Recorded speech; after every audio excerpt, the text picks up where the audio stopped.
Namaste. Welcome to Mental Health and Wellness with Divya Hari. Ever since COVID-19, there has been a rise in suicide rates. With that, therapy had become the need of the hour. Even though a lot of people started seeking for therapy, there has still been a stigma that has built around what therapy actually is. To talk about what therapy is and to bust a few myths of therapy, we have with us today Mrs. Vaishnavi Madarkar. She is an integrative trauma therapist and a counseling psychologist. She runs her own private practice called Beyond Superficial. Being an anxiety and depression survivor herself, she knows the importance of what mental health is, and she is here to spread awareness about mental health. Let us welcome her on our show today. Hi Vaishnavi, thank you for coming here. Thank you, Divya. Thank you for having me here. We were talking about how there's a stigma that has built around therapy and how much people hesitate to seek for therapy because there is a misconception of what therapy actually is. So could you tell us what therapy is versus what therapy is not?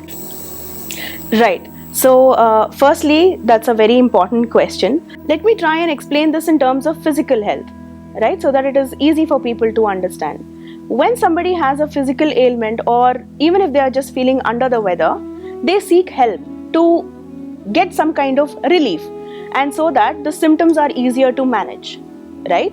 So mental health help or psychotherapy is exactly the same. Generally, people think that when somebody reaches out to a mental health professional, either they are called mental or a psycho or all sorts of names that actually stigmatizes mental health issues even more.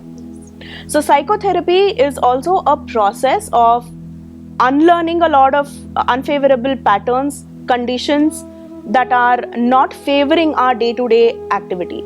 It is not only clinical issues that can benefit out of psychotherapy.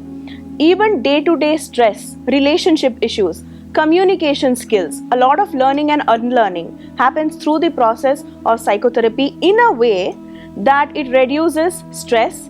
It makes it easier for people to deal with situations. Generally, people feel trapped in a situation. So it helps them understand and spot the patterns so that they can break out of them. So this is the process of psychotherapy. You beautifully explained about what seeking out for mental health help or what therapy is in relation to our physical health. So a lot of people also think that seeking out for help is just for people with mental health disorders or serious mental health conditions. Right. Whereas on the other hand, even if you want career advice or simply you want someone to talk to, going for therapy is a huge relief in itself, right?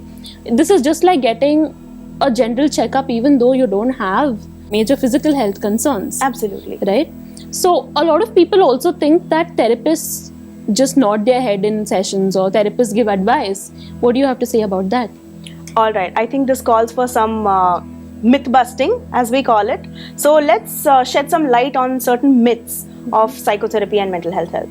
So we, especially as psychologists, we have heard this a lot. People have this feeling or this idea that we charge only for talking. Psychotherapy is definitely called talk therapy, but it's just not limited to talking. If it was only talking, then why need psychotherapy in the first place? So psychotherapy is a strategic, formulated, structured and evidence-based scientific process to deal with mental health issues. Coming to myths now, people feel that we hypnotize people. We just talk to them, we just say, I'm so sorry this happened to you, please take a deep breath. And people feel that we are only and only going to suggest meditation. So I would like to start by saying meditation is not a one-size-fits-all. That's not what we say. We talk to the person, get into their world and perception, having kept our own boundaries. We don't enmesh with them.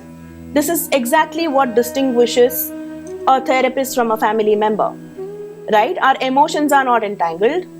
We are conscious about what we are saying. We are looking for certain things that normally people might not look into when they are not psychoeducated. We spread psychoeducative awareness. We let them know what exactly it is, and then we look into something clinical. We screen them.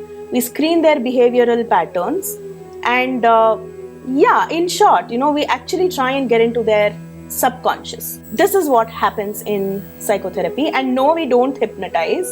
No, we don't just say, I'm sorry this happened to you, please take a deep breath. There are tasks involved, there are strategic homeworks involved that actually helps people deal with serious mental health issues. You beautifully mentioned about how therapy is more than just talking. If we have to talk, we can talk to a friend, we can talk to our family member, we can talk to our partner. But talking to a therapist is a whole new ball game. It requires a lot more than just nodding our head, just saying I'm sorry, just saying don't worry. Yes. It involves therapeutic interventions, preventive interventions for that matter. There is so much more to it than just us saying, okay, yeah, that must be hard, right? Yeah. And a lot of people also think that therapists are very expensive. They charge 10,000 for 1 hour, they charge 20,000 for 1 hour, or a lot of people also say therapy is a waste of time. What do you have to say about that? Well, I feel that TVs, shows, movies, and certain novels also contribute to such stigma and such preconceived notions about the process of psychotherapy and mental health professionals in general. The way they have put forth the idea of counseling has a lot to do with such kind of concepts in people's minds. Well, what I would like to say is, when you see a psychologist, you're also seeing a professional who has put in years of hard work. They have studied, they have researched, they have collaborated, they have worked under supervision to deal with another life, another human being, and it is an ever-evolving process. It is just like any other profession wherein you are qualified, you require to be qualified, you're required to have a certification and also skills, right? So when it comes to fees, when you go to a doctor, you don't question. When you go to a lawyer, you don't question. So when you go to a mental health professional, why is this question arising, right? So when it comes to what is affordable and what is reasonable, affordable and reasonable are two different things, right? So what therapists charge, it is reasonable depending on their qualification, their skills, their experience and expertise in the domain. There are certain therapists who also charge fees in a sliding scale manner. Yes. I would like to explain what is sliding scale. Sliding scale is convenient decreasing or increasing the fees according to the sessions, and also according to what suits the client. Therapists charge differently for students, therapists charge differently for people who are in, they have a stable income. So depending on that, they also titrate their fees.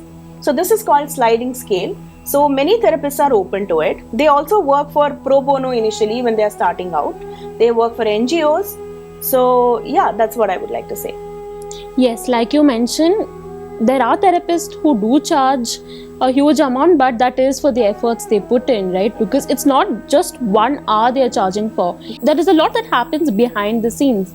There is a lot that happens outside of sessions. There is hours of reading, there's hours of supervision, hours of contemplating about the client. There are so many times where I think of clients' obsessions. So, oh yes, it is everything put together, because people think that after this 1 hour, the client gets automatically deleted from our mind. But whereas we do think about them a lot of times when we read something that makes me think of them. Absolutely, right? This happens. Even now it happens. I've been practicing for the past 3.5 years. And yeah, we are humans at the end of the day, right? So while I'm saying this, I would like to also bust another myth that therapists have this perfect life. They're all sorted. They have it all together. You can read your notes if you're worried. Yeah.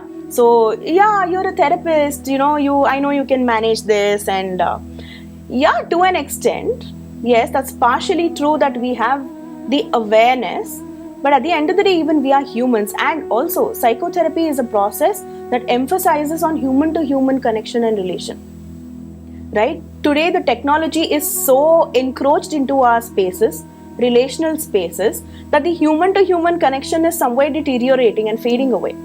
So that also is adding to a lot of stress and confusion in life, because our nervous system is built to have those connections. It's built to take cues, facial cues from another human being. So whether it is the tone, whether it is the facial expression, right, all that, the non-verbal communication as we call it, all that kind of put together enhances the efficiency and the process of psychotherapy.